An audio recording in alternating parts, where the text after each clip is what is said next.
So Barbara, could you tell me a little bit more about how much data we're supposed to put in our presentations? Absolutely. In fact, when we're putting data into our persuasive efforts, we have to think about not only how much, but what kind. Let's look at this chart that I have. It compares scrap percentage to changed process. Okay.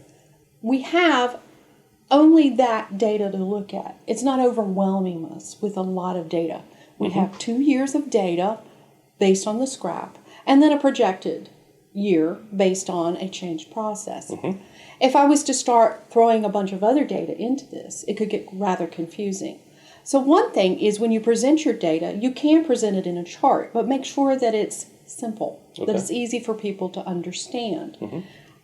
One of the biggest mistakes people make are putting too many points of data in there.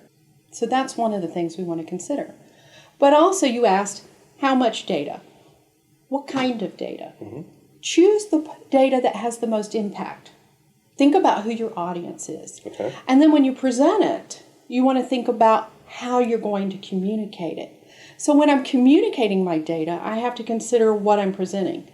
Is it a negative statement? Maybe it doesn't look good. Maybe our numbers are bad. Or maybe something that people aren't going to like is going to happen. How am I going to communicate this? One of the things we have to consider also is whether the data is going to be seen as positive or negative.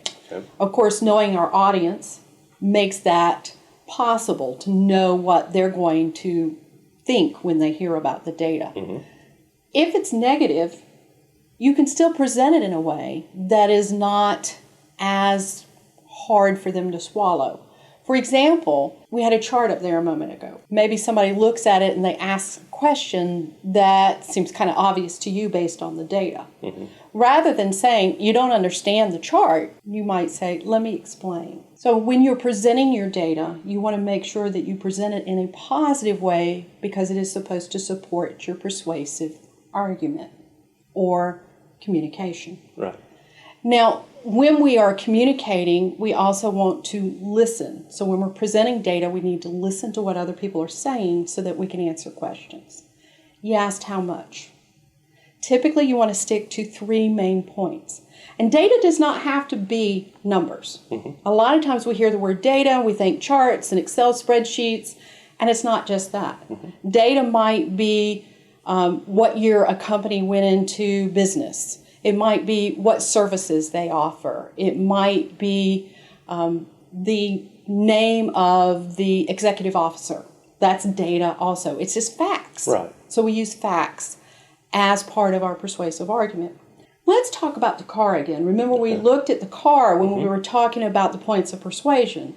And when we talked about logical facts and data, you identified one of those as being the price of the car. What other data might we look at when we're trying to decide on a car? It would be the miles per gallon. Absolutely. And it would be what kind of miles are already on the car. And is that worth my money to buy it? We're going to look at, how much am I going to spend on gas? How many miles have already gone on this car? We also might go and get them to pull a Carfax report. So we find out if it's a used car, who else has owned it? Has it been in an accident? What else might you look at that would fall into data about the car? Well, on that sticker sheet, it might say that it's a 2-door or 4-door. Does it have a sunroof or not?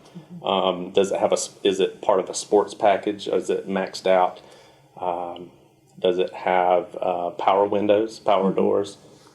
Things like that. There's all sorts of information right there on the sticker sheet that's going to tell you a lot of the facts about the car. It also might tell you how many cup holders it has. You might recall a few years ago there was a commercial about that. There was a car and they advertised how many cup holders they had. So anything that gives you data, information about the car falls in logical facts and data. Interestingly enough, you mentioned, is it a sports package or something like that? That might creep into another area. It might creep into emotional appeal also. So one of the things I want you to be aware of is that even though it's data, sometimes it's going to actually work in some of the other areas of persuasion. So it might be a credibility point, it might be an emotional point. In fact, next we're going to look at credibility. Okay.